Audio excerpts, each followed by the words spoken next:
ያቶ ደረጀ ልጅ አብጌል አሁንም አንድ ያልተፈታላትና ያልተመለሰላት ጥያቄዋን አሁንም እዛው ላይ ፍጥጥ እንዳለች ናት። በተለይም ደግሞ ዳጣና አቶ ደረጀ መሳቃቸው መደሰታቸው ከዚህ ነገር ጀርባ አንድ ነገር እንዳለ ትጠራጠራለች። ይህንን ነገር እስካላወቅኩ ድረስ አልረጋጋም ብላ ዘወትር ስትጠይቅና ስታጣራ የነበረው ነገር ዛሬ ላይ ደግሞ ከሷ አምልጦ ቤተሰቡ በሙሉ ደስታ በደስታ ሆኗል። ይህ ነገር ግራ ቢያጋባትም በመቀጠልም ደግሞ ወደ ሰላምዬ በመሄድ ለምን ደስተኛ እንደሆኑና ምን እንደሆነ ሚስጥሩ ታውቂያለሽ ወይ በማለት ሰላምዬንም ጠይቃን ነበረ። ወይዘሮ ማርቲም ይህንን ደስታቸውን ከተመለከተች በኋላ በተለይም ደግሞ ዳጣ ይህ ውጤት ከተረጋገጠላት በኋላ ከልጆቿ ከወይዘሮ ማርቲ ልጆች ጋር በእጅጉ ተለጥፋለች። እንዲሁ ደግሞ መንትያ እህቷ ከምትመስለው ከውሃ ጋር ደግሞ በእጅጉ ከመመሳሰልም አልፎ ደግሞ የባህሪ መመሳሰል መዋደድ በእጅጉ ደግሞ ተለጣጥፎ አብሮ መታየቱ ደግሞ ለወይዘሮ ማርቲ ምን ነበር ልጄ ብትሆንልኝ እንድትልም አስብሏታል። ሰላም ሰላም፣ ጤና ይስጥልኝ ውድና የተከበራችሁ የቻናል ቤተሰቦች እንደምን አላችሁ? ሁላችሁም በያላችሁበት የዓለም ዳርቻ ሰላማችሁ ብዝት ይበልልኝ። ለቤቴ አዲስ ከሆናችሁ የደወል ምልክቷን በመጫን ቤተሰብ ይሁኑ። ቪዲዮውን ከወደዳችሁ ላይክ ማድረግ አትርሱ። እንዲሁም ደግሞ ከየት አካባቢ ሆናችሁ እንደምትከታተሉኝ ኮሜንት ላይ አሳውቁኛልኩኝ። ዳጣ የዛሬው ክፍል ቀጣይ ክፍል አብረን እንጫወታለን። ዳጣ ይህ ጥያቄ ሳይመለስላላ አብጌል አሁንም ደግሞ ደስታዋ ወደር ያለፈ ደስታዋ አብጌልንም ደግሞ ለአንድ እስኪ እና ደግሞ ለመጀመሪያ ጊዜ እንዳቅፍሽና እንድስምሽ ፍቀጅልኝም ብላን ነበር። ታዲያ አብጌል ደግሞ ይህ ነገር ከዚህ ነገርማ ጀርባ አንድ ነገር አለ ብላ እንድትጠራጠርና ይበልጥ ደግሞ ጥርጣሬዋን የሚያረጋግጥላት ነገር ሆኗል። ይህ ነገርማ የሆነ ነገር አለ እኔ የማላውቀው ነገር ለመሆኑ ምንድን ነው እያለችና አባዬና ዳጣ ምንድን ነው ያገኙት? ምንድን ነው ያስደሰታቸው? በተለይም ደግሞ ያመሳሰላቸው ነገር በደስታ ሁለታቸውን ክንፍ ያደረጋቸው ነገር ምንድን ነው ስትልም ደግሞ አብጌል አሁንም በተለያዩ ምክንያቶች በተለያዩ ነገሮች እንዲያረጋግጥላት አድርጓታል። ለጥያቄዋ ምላሽ እንዲያገኝ አድርጎታል ይሄ ነገራቸው።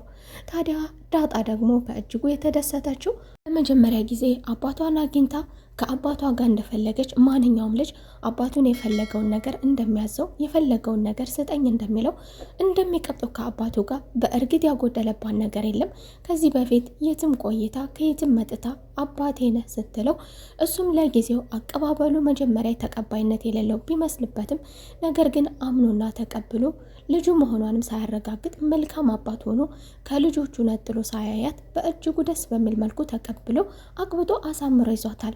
ነገር ግን ዛሬ ደግሞ ልክ ያ ነገር እንደጎደለባት አስመስላ አቶ ደረጀ ወደ ስራ ከመሄዳቸው በፊት መኪና ውስጥ ጠብቀዋት እንዲጠብቋት ካደረገችም በኋላ ታዲያ አባቷን ደግሞ ልክ እንደ ማንኛውም ልጅ እንደ ሕፃን ልጅ አባዬ ይሄንን አምጣልኝ፣ አባዬ ይሄንን ግዛልኝ፣ አባዬ ልብስ፣ አባዬ ጫማ የሚሉትን ነገሮች እሷም ደግሞ ዛሬ እንዳዲስ ለመቅበጥ ፈልጋ አባዬ ይሄንን አምጣልኝ ማለቷ ለአቶ ደረጀ ማስገርሞት አለሽ አይደለ እንዴ? ግን ከፈለግሽ ደግሞ አደርግልሻለሁ ብሏል አቶ ደረጀም። አቶ ደረጀ ለባለቤቱም ቢሆን ለቤቱ ለልጆቹ በጣም ደግና ድንቅ አባት ነው፣ ምርጥ አባት ነው። ታዲያ ይህንን ነገር ደግሞ ዳጣ አይደለችም ዳጣ የሚወዳት እንደ ሁለት አይኑ የሚሳሳላት ልጁ ቀርቶ ማንኛውም ሰው አይደለም ጠይቆ ሳይጠይቀውም የሚያደርግ አባት ነው አቶ ደረጀ። ታዲያ ዳጣንም ደግሞ እሺ የፈለግሽውን ሁሉ አመጣልሻለሁ፣ እንዲሁም ደግሞ የፈለግሽውን ትመርጫለሽ፣ ከኔ ጋር አሁን አብረን እንሄዳለን በማለት እሽታውንም ማሳውቋት አስደስቷታል። ነገር ግን የአቶ ደረጀ ምላሽና የእሽታ ለእሷ ደግሞ የደስታ እንባ እንድታነባና አንገቷ እንድትደፋ ወደኋላ መለስ ብላ አቀርቅራ እንድታዝንና እንድታስብ የደስታ እንባ እንደሚባለው እሷም ደግሞ እሽታው አሳዝኗን ነበረ። በዚህም የተደናገጠው አቶ ደረጀ ደግሞ ምን ሆነሻል? እሺ እኮ ነው ያልኩሽ እምቢ አላልኩሽም ያለ ሲሆን አየህ አይደለ እሽታ ነው እንጂ ነው የፈለግኩት እየጎደለብኝ ነገር የለም ስትልም ደግሞ ደስተኛ እንደሆነችና ምንም የጎደለባት ነገር እንደሌለ ነገር ግን ይሄንን ነገር እሺ የሚለውን ቃል ከአቶ ደረጀ በተለይም ደግሞ ልጅ ከአባቷ የምጠብቀውን ነገር ከልጅነቴ ጀምሬ ይህን ነገር ብዬው ስለማላውቅ አግኝቼው ስለማላውቅ ያንን ማለት ፈልጌ እናም ደግሞ አንተ እሺ እንድትለኝ ብቻ እንጂ የፈለግኩት የጎደለብኝ ነገር የለም ስትል አባቴ ማለቱ ለሷ ብርቅ እንደሆነባትና እንዲሁም ደግሞ ከአባቴ የሚጠየቀውን ማንኛውንም ነገር እያላት በድጋሚ መጠየቋ ቃላቱን ለመጀመሪያ ጊዜ ተጠቀመው እንዲሁ ደግሞ በኩራትና በደስታ መሆኑንም ተናግራ የምትፈልገው ነገር እንደሌላት ደስተኛ እንደሆነች ገልጻለን። ወደ ስራው ተኝተዋለች። ታዲያ በሌላ በኩል ደግሞ አብጌል ይህን ነገር ሳይፈታልኝማ ይህንን ምላሽማ ሳላገኝ አልረጋጋም፣ ለመሆኑ ምንድነው ያገኛችሁ ስትልም ደግሞ ዳጣንም ጠይቀን ነበረ። ዳጣ ግን ብቻ ፍቀጅልኝ አንድ ጊዜ ልሳምሽ። ታዲያ ይህ ነገር ደግሞ በእጅጉ ያናደዳት፣ ይህን ነገር ሳታገኘው መሳማ ቢያናድዳትም ነገር ግን ደግሞ ትነግረኝ ይሆናል በማለት ለማባበልም ሞክራ ነበረ። አብጌል የተለያዩ ባህሪዎች አሉባት። ከናታን ጋር መወደድ ትፈልጋለች፣ በናታን ዘንድ መወደድ ትፈልጋለች። ምን ላድርግልህ? የባህሪ ለውጥ ያመጣችም ትመስላለች። ምን ላድርግልህ? እንዴት ልሆንልህ? ምን ትወዳለህ? ምን ሰርቼ ላብላ? ማንኛውም ሴት ልጅ ልክ ለባለቤቷ አድርጋ እንደምታቀርበው አሟልታ እንደምታቀርበው ሁሉ ልክ እሷ ሙያውን እንደምትችለው ሁሉ አሁንም ደግሞ ምን ላድርግልህ ትላለች። ታዲያ ናታንም ደግሞ ምንም የሚፈልገው ነገር እንደሌለና እሷ እውቀት እንደሌላት ተናግሮ ነገር ግን ደግሞ ባይኖረኝም ሙያ እንዳለኝ አሳይሃለሁ መጀመሪያ እሺ በለኝ ያለችው ቢሆንም ነገር ግን ናታን ደግሞ ይህንን ከፈለግሽ ይህንን ማድረግ ከፈለግሽ እኔን ሳይሆን መላው ቤተሰብን እንዲሁም ደግሞ ሰላምዬ እንድታሳርፊያት ነው የምፈልገው።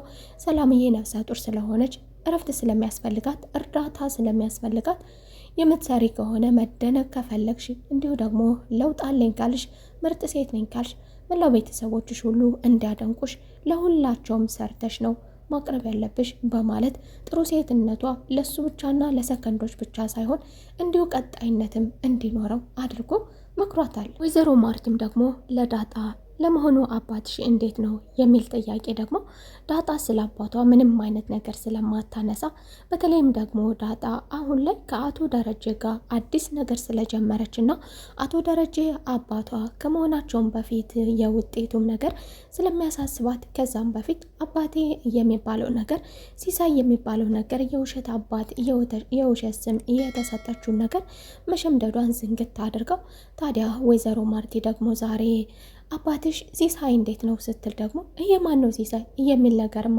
አምልጧት ነበረ።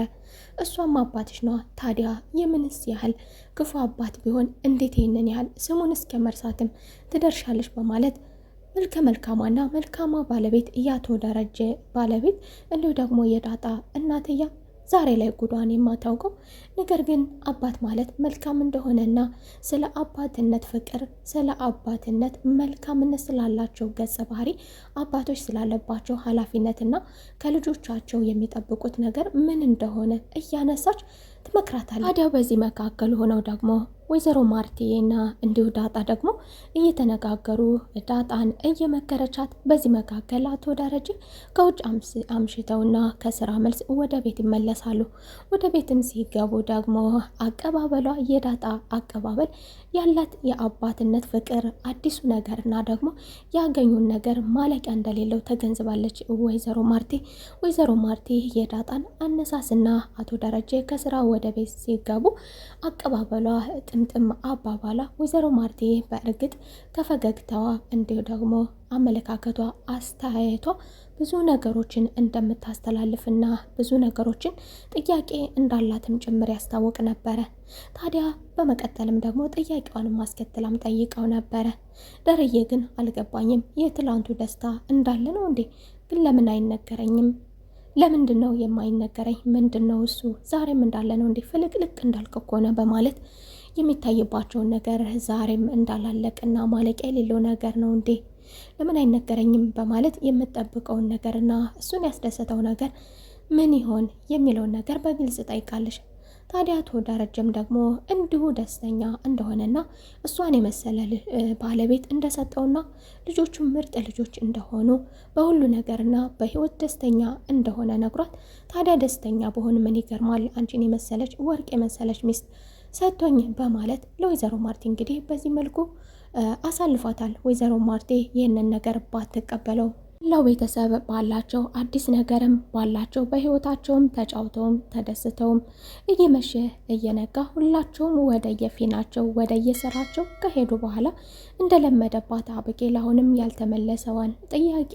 ያልተመለሰላት ጥያቄዋን አገኝ ይሆናል በማለት አሁንም ደግሞ ሚስጥር ፍለጋ የአባቷን ጃኬት ብርበራዋን ቀጥላለች።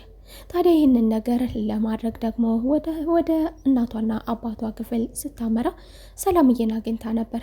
ሰላምዬ ምን ልትሰራ እንደሆነ ከዚያ የምትትኮሰኮሰው ብትጠይቃትም ሰላምዬ ግን እንደሚታወቀው ሁላቸውም ወደ ስራ ሄደዋል። እናም ደግሞ ክላሶቹን በሙሉ እያስተካከለች እንደሆነና የነ ወይዘሮ ማርቲን ክላስ ብቻ ሳይሆን የሁሉንም ክፍል እያጸዳችና እያስተካከለች እንደሆነ ስራዋን እየሰራች መሆኑንም ነግራን ነበረ። በመቀጠልም ደግሞ ደስታቸው ምንን ያስመለከተ እንደነበረም ጠይቃን ነበር። ታዲያ ሰላምዬም ደግሞ ይመስለኛል እኔ የማውቀው ነገር ባይኖረኝም ነገር ግን በስራው አቶ ደረጀ ምናልባትም ውጤታማና ትርፋማ ሆኖ ሊሆን ይችላል የሚል ሀሳብም አንስታ ነበረ። ምንም ነገር ባታውቅም እንኳን እና ታዲያ እንዴት ትደሰቻለሽ ምንስ ቢፈጠር ብትላትም እሷ ግን አንድ ሰው ስላገኘና ስለተደሰተ ብደሰት ይህ ምን ይገርማል እያለች እየመለሰችላት እንግዲህ ወደ ሳሎን እንድትወጣና ክፍሉን ለቃ እንድትሄድላትም አድርጋለች። ታዲያ ሰላምዬም ደግሞ አማራጭ ስለሌላት እያለችውን አድርጋለች። ተቀብላ ሀሳቧን ወደ ሳሎን ወጥታ ነበረ። ታዲያ ይህንን ነገር ደግሞ ሰላምዬን ካባረረች በኋላ ከክፍሏ የአባቷን ኪስ እየበረበረች ነበረ። የአባቷ ኪስ ውስጥ ምን ልታገኝ እንደምትችል እሷም በሚገባ ታውቀዋለች። ምናልባትም አንድ ፋይል አገኝ ይሆናል የሚለውን ነገር ፍለጋ በመቀጠልም ደግሞ አባቷንም ምናልባትም ደግሞ እስኪ ምን ይለኝ ይሆን የሚለውን ለማጣራትም ደግሞ ወደ አቶ ደረጀ በመደወል ከኪሱ ብር እንደምትፈልግና መውሰድ እንደምትችልም እፈልጋለሁ በማለት የጠየቀችው ቢሆንም አቶ ደረጀ ግን ከኪሴ እንዳትገቢ እኔ በአካውንትሽ አስገባልሻለሁ እያሏ ቢሆንም እሷ ግን ፍተሻዋን ቀጥላለች።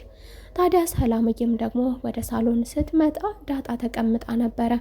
ለዳጣም የተፈጠረውን ነገር ከውስጥና እንዳባረረቻት አበጌል እንግዲህ ምን እንደምትፈልግ ባላውቅም ስትላት ዳጣም እንግዲህ የምታውቀው የራሳቸው ነገር ስላለ ለሁላቸውም ደህንነት ስትል አበጌል የምታደርገውን ነገር መጠበቅ ስላለባት እንግዲህ ይህንን ነገር ስትነግራት ሰላምዬ ብድግ ብላ ወደ ክፍሉ እየሮጠች ሄዳለች።